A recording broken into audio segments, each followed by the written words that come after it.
মধ্যপ্রাচ্যে অতিরিক্ত যুদ্ধবিমান এবং যুদ্ধজাহাজ মোতায়েনের ঘোষণা দিয়েছে যুক্তরাষ্ট্র। শুক্রবার পেন্টাগন জানিয়েছে, ইরান ও তার মিত্রদের সম্ভাব্য হামলা থেকে ইসরায়েলকে রক্ষায় সব ধরনের প্রস্তুতি নিয়েছে তারা।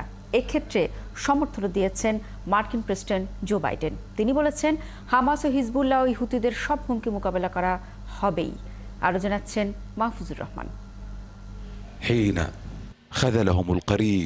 ইরানের রাজধানী তেহরানে হামাসের রাজনৈতিক শাখার প্রধান ইসমাইল হানিয়াকে হত্যার পর মধ্যপ্রাচ্যে উত্তেজনা বিরাজ করছে। কারণ ইরান সহ প্রতিরোধ সংগঠনগুলো ইসরায়েলের বিরুদ্ধে প্রতিশোধের হুমকি দিয়েছে। এরই মধ্যে মধ্যপ্রাচ্যে নিজেদের সমর্থিত সশস্ত্র গোষ্ঠীগুলোর সাথে আলোচনায় বসার কথাও জানিয়েছে তেহরান। ইসরায়েলও হুঁশিয়ারি দিয়ে বলেছে, হামলা হলে বসে থাকবে না তারাও। এমন পরিস্থিতিতে মধ্যপ্রাচ্যে অতিরিক্ত যুদ্ধবিমান ও যুদ্ধজাহাজ মোতায়েনের ঘোষণা দিয়েছে যুক্তরাষ্ট্র। এরই মধ্যে মার্কিন প্রতিরক্ষা মন্ত্রী লয়েড অস্টিন মধ্যপ্রাচ্য এবং ইউরোপে অতিরিক্ত নৌবাহিনীর যুদ্ধজাহাজ এবং ডেস্ট্রয়ার পাঠানোর অনুমোদনও দিয়েছে। এছাড়া মধ্যপ্রাচ্যে যুদ্ধবিমানের অতিরিক্ত স্কোয়াড্রনও পাঠানো হচ্ছে।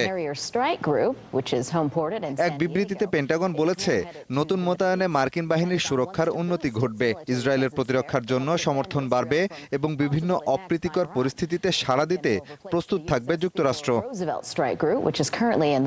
বিবৃতিতে আরও বলা হয়েছে, মধ্যপ্রাচ্যে মার্কিন সামরিক বাহিনী আরও স্থলভিত্তিক ব্যালিস্টিক ক্ষেপণাস্ত্র প্রতিরক্ষা স্থাপনের প্রস্তুতিও বাড়াবে পেন্টাগন। এদিকে ইরান থেকে আসা সব হুমকির বিরুদ্ধে ইসরায়েলকে রক্ষায় প্রতিশ্রুতিবদ্ধ বলে জানিয়েছেন মার্কিন প্রেসিডেন্ট জো বাইডেন। একই সাথে মধ্যপ্রাচ্যে উত্তেজনা কমানোর চলমান প্রচেষ্টার উপরেও জোর দিয়েছেন তিনি।